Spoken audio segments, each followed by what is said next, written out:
ఇక జిల్లా విద్యార్థులు క్రీడల్లో రాణించి జిల్లాకు మంచి పేరు తీసుకురావాలని ఎంపీ ఘిడెం నాగేష్ ఇక ఆదిలాబాద్ జిల్లా కలెక్టర్ రాజశేష అన్నారు.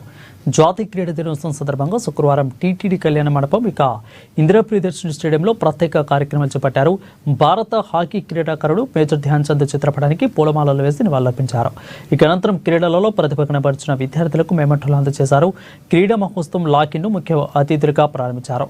అధిక ఈ కార్యక్రమాల వల్ల జిల్లాలో క్రీడలకు ప్రోత్సాహం ఇచ్చే దిశగా ముందడుగు వేస్తాయని, యువతలో క్రీడా స్ఫూర్తిని పెంపొందించేందుకు తోడ్పడతాయని అన్నారు.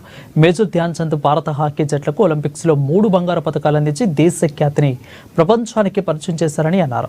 ప్రతి సంవత్సరం ఆగస్టు 29న జాతీయ క్రీడా దినోత్సవాన్ని పురస్కరించుకుంటామని, క్రీడలు ఉత్సాహంతో పాల్గొంటారని తెలిపారు.